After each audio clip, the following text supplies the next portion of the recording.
안녕하세요. 2024년 10월 19일 토요일입니다. 오늘은 오랜만에 무 관련 이야기 한번 해보도록 하겠습니다. 역시나 무 관련도 몇 가지 질문이 있었는데요. 그동안 제가 배추 이야기 질문이 많아서 배추 이야기 많이 했고요. 오늘 무 이야기 한번 해보도록 하겠습니다. 어떤 이야기인가 하면, 이제 무의 수확 시기, 그리고 수확을 앞둬가지고 무를 좀 굵게 만드는 방법은 없을까? 이런 이야기 한번 해보도록 하겠습니다. 그리고 무는 배추에 비해서 물주기를 조금 더 적게 하셔야 됩니다. 왜냐하면 배추에 비해서 무는 뿌리가 많지 않다. 즉 많이 줬을 경우에 소화할 능력이 배추에 비해서 떨어진다. 그렇기 때문에 만약에 같은 면적의 물 1리터를 줬는 것 같으면, 배추에 1리터 줬는 것 같으면 무는 3분의 1 정도, 절반이나 3분의 1 정도만, 30% 정도만 물을 줘도 충분하다. 이런 말씀을 먼저 드리고요.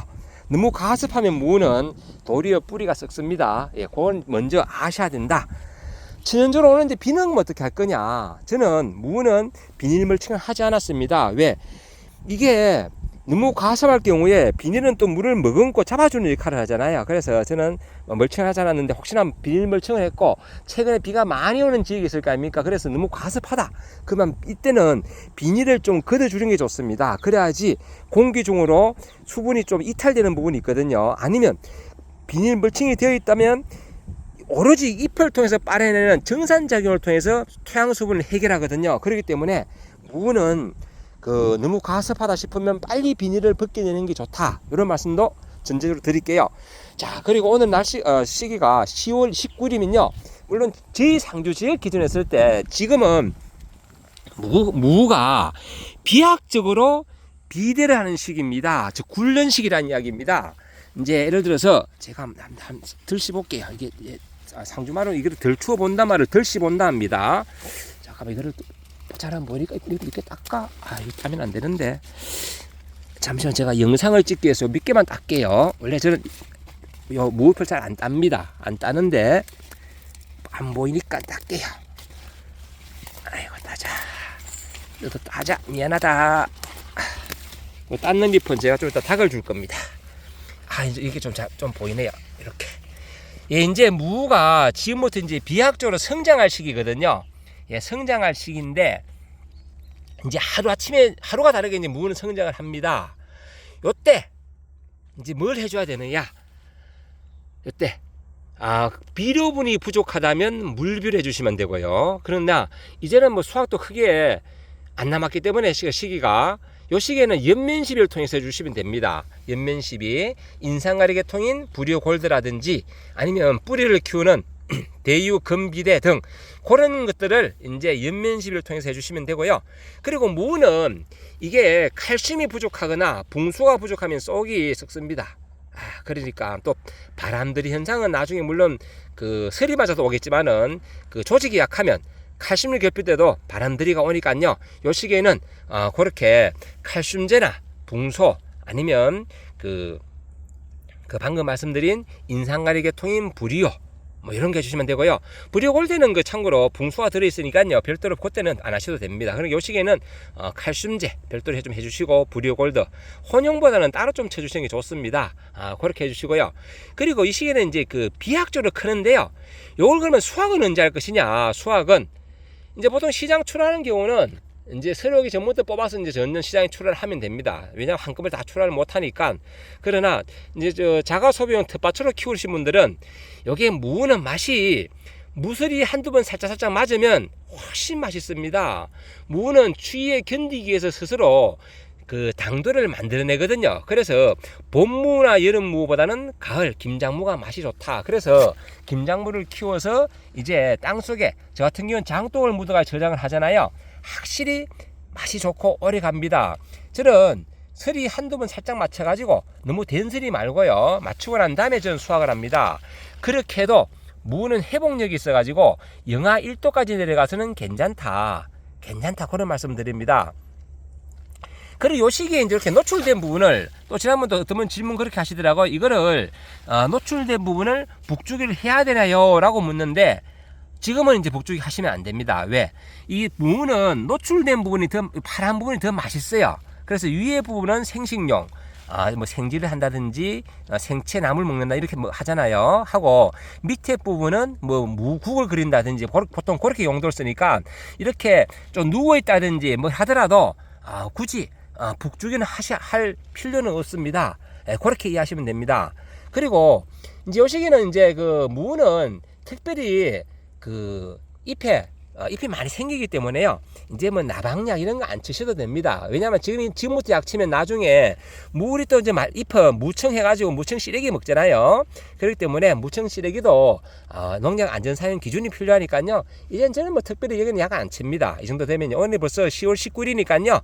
이제 아마 수확할 때까지 대략 한 15월 정도 남은 것 같아요. 저희 지역은 된스리가 보통 그 11월 한 10일 전후에 보통 어쩌다가 오든지 아마 좀 더 늦게 올 수도 있어요. 그때 하기 때문에 전 기다렸다가 보통 11월 10일 전후에 보통 이제 이 무는 수확을 합니다. 설이 살짝 맞았을 때, 한두 번 맞았을 때 확실히 맛이 틀립니다. 확실히. 그렇게 저는 수확을 한다. 그렇게 미리 말씀을 드리겠습니다. 그리고 이렇게 저는 방금 여기 영상 찍으려고 잎을 몇 개 땄는데요. 밑에 처진 잎들, 누런 잎들 따줘도 상관없고 안 따줘도 상관없습니다. 그러면 굳이 따줄 필요가 없다. 제가 지난번 말씀드렸죠. 요 무청 요 잎풀이는 밑으로 내려갈수록 이렇게 누렇게 황화됩니다. 하엽 황화 현상이라고 하는데요. 햇빛을 못 보고 자기 기능을 다 했으니까 스스로 이제 안은 노화돼 가지고 이렇게 탈리층이 형성이 됩니다. 그래서 스스로 이렇게 노화되고 결국 가만 놔둬도 떨어져요. 인위적으로 막 뗄 필요는 없습니다. 인위적으로. 그리고 또 그런 질문들에 뭐 무잎은 자꾸 따주면 새로 잎이 나가지고 건강한 잎이 생긴다 라고 말씀하시는데요. 이게 많이 따주면 건강한 잎을 새로 많이 물론 만들지만은 그러면 잎에서 만든 이 생성된 이런 탄소 동화 물질들이 뿌리로 이제 내려가는 그런 영양 탄수화물을 보내야 되는데 또 새로운 무잎을 또 많이 만들어야 되잖아요. 그러기 위해서 또 영양분을 소모를 합니다. 그렇기 때문에 굳이 일부러 그럴 필요는 없고 정상적으로 이렇게 그 잎들이 푸른색으로 있는 것들은 다 영양분을 밑으로 보내고 세부로 보내고 그럽니다. 그리고 이 무는 보시면 잎이 이렇게 연맥간의 황화 현상이 와요. 이게 마그네슘 결핍이거든요.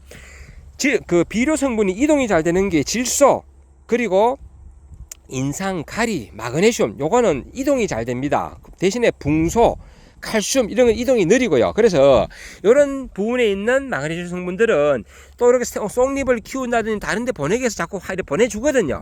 그렇기 때문에 이렇게 좀 혹시 황화됐을 때는 그 마그네슘제 뭐 예를 들면 대유하게 대유 복합 엔지라든지 그런 마그네슘제 더블 마르겐 여러 가지 있습니다. 마그네슘제가요. 그러니까 그런 고토 성분들을 좀 이렇게 연면시 해주는 것도 좋은 방법입니다. 왜냐하면 잎에서 탄소 동화 작용을 많이 하고 광합성 형성을 많이 하고 그런 탄소물을 많이 만들려면 광합성 작용에 필요한 게 뭐냐? 바로 질소질과 마그네슘입니다. 그 마그네슘이 부족하게 되면 아무래도 강합성 양이 줄어들거든요. 강합성 양이 줄어들면 무가 굵는데도 문제가 됩니다. 물론 지금처럼 이렇게 구름이 꽉 꼈잖아요. 벌써 이후 10일 날씨도 날씨가 안 좋아요. 이렇게 구름이 많이 끼고 이러면요, 결국은 햇빛이 없습니다. 그러면 생성되는 탄소 동화 물질이 없다 보니까 그러면 결과적으로 또 무 굵는데 문제가 돼요. 그래서 무는 이렇게 찬바람이 불고 온도가 서늘하게 떨어지고 온도가 이렇게 10도에서 20도 사이로 일교차가 최소한 10도 이상 나고 이럴 때 잘 크거든요. 잘 크는데도 불구하고 가장 중요한 빛이 없으면 이제 문제는 도리어 그동안 만들어낸 탄수화물을 소모만 하는 거죠. 즉 생산작용이 아니고 도리어 소비작용만 하기 때문에 무 굵기에 문제가 생깁니다. 그래서 일조량도 중요한데 이 부분은 우리가 어떻게 인위적으로 해줄 방법은 없잖아요. 우리가 해줄 수 있는 방법은 광합성 작용을 잘 할 수 있도록 이렇게 마그네슘 이런 것도 한 연면씩 해주시고, 그리고 단단한 무를 만들고 하기 위해서 칼슘이나 붕소 이런 것 좀 공급해 주시고, 그리고 너무 세력만 왕성한 거를 무 뿌리로 보내주기 위해서 인산가리 제품인 브리오골드라든지 대유 금비대 이런 것들 우리 거래하시는 농약사나 농협에 가시면 아마 추천해 주는 게 있을 겁니다. 그런 거 한 번씩 연면시 해주면 좋다라는 말씀드리고, 이제는 농약은 시계적으로 이제는 찬바람도 불고 해가지고 이제는 안 치셔도 됩니다. 그래가지고 나중에 우리가 먹을 수 있는 무청 안전하게 먹을 수 있는 그런 무청이 되거든요. 무청 찌래기가. 오늘 이렇게 제가 무 수확 시기 살짝 무슬이 한두 번 맞고 수확하시라 훨씬 맛있다 이런 말씀과 곁들여 가지고 제가 질문에 대한 답글 영상 전해드렸습니다. 예, 늘 멋진 날 되시고 행복한 날 되시기 바랍니다. 감사합니다. 예, 궁금하신 거는요, 자꾸 저에게 전화하신 분들 계신데요. 전화보다는 되도록이면 좀 유튜브에 댓글로 신청을 좀 부탁드립니다. 궁금하신 건 그러셔야 되지 자꾸 전화하니까요. 제가 일상생활에 문제가 됩니다. 문제가. 그리고 도저히 이제 댓글로 설명이 안 되는 부분들 있잖아요.